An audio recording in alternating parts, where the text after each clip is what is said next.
कहते हैं एक चित्र अपने आप में हजारों शब्दों की कहानी बयां कर देता है।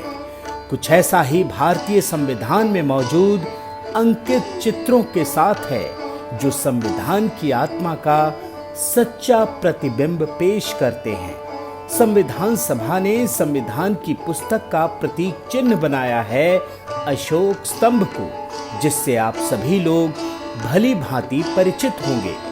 लेकिन क्या आप जानते हैं, अशोक स्तंभ जो कि संविधान का मुख्य प्रतीक चिन्ह है, उसके अलावा भी संविधान में 22 चित्र मौजूद हैं, जो कि हस्तलिखित संविधान पुस्तक में अंकित किए गए हैं। इन चित्रों को अंकित करने का जिम्मा मिला था नंदलाल बोस को, जिन्होंने संविधान की हस्तलिखित पुस्तक में सभी चित्रों का चयन किया। इन चित्रों को समझाने का प्रयास पहली बार किया वरिष्ठ लेखक, भाषाविद, संस्कृति कर्मी और समाज सेवी श्री लक्ष्मी नारायण भाला जी ने। उन्होंने अपनी पुस्तक हमारा संविधान भाव व रेखांकन के जरिए संविधान की इस भावना को सामने लाने का प्रयास किया। लॉर्ड ऑफ रिकॉर्ड्स पहली बार आपको संविधान की सैर पर ले चलेगा, जहां संविधान में अंकित प्रत्येक चित्र का साक्षात्कार किया जाएगा, और वो भी भाला जी की नजर से। संविधान के मुख पृष्ठ पर अंकित अशोक स्तंभ का चयन करने के पीछे संविधान निर्माताओं की क्या सोच थी, आइए जानते हैं श्री लक्ष्मी नारायण भाला जी से।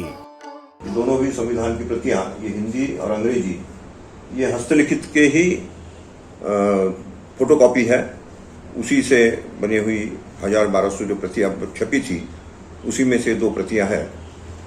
तो आज से 5 साल पूर्व जब ये अंग्रेजी वाली प्रति मुझे उपलब्ध हुई, 5 या 6 साल हो गए, तो 6 साल पूर्व उपलब्ध हुई, तो मुझे देखकर बड़ा आश्चर्य हुआ कि इतने बड़े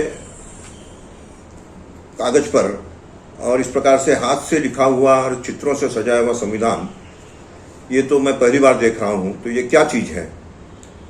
जब देखा तो ध्यान में आया कि जो चित्रों को सजाया गया है, वो चित्र केवल सजावट नहीं है। चित्र जो है, जिनको बनाने के लिए दिया गया था, निश्चित रूप से उन्होंने उसके पीछे कोई चिंतन किया है और उस चिंतन के आधार पर वो चित्र बनाए हैं। तो मैं सोचने लगा कि इन्होंने क्या चिंतन किया होगा और क्यों ऐसा चित्र बनाया होगा। तो सबसे पहले तो ये ध्यान में आया कि संविधान सभा का अपना जो एम्ब्लम था, प्रतीक चिन्ह, वो प्रतीक चिन्ह ही ये हमें सोचने के लिए मजबूर करता है कि दिसंबर 1946 तक जब संविधान सभा का गठन हुआ, उस समय तक भी भारत की संविधान सभा, जो कि उस समय भारत का संचालन भी कर रही थी, शासन का, प्रशासन का संचालन, तो उनके मन में यही भाव था कि भारत तो अखंड ही रहेगा, क्योंकि महात्मा गांधी कह चुके थे कि मेरे शरीर का भले टुकड़े हो जाए, मैं भारत का टुकड़ा नहीं होने दूंगा, भारत को विभाजित नहीं होने दूंगा। और इसलिए सबको विश्वास था, भरोसा था कि बापू अपने कहे अनुसार कोई न कोई रास्ता निकालेंगे और भारत के विभाजन को रोकेंगे।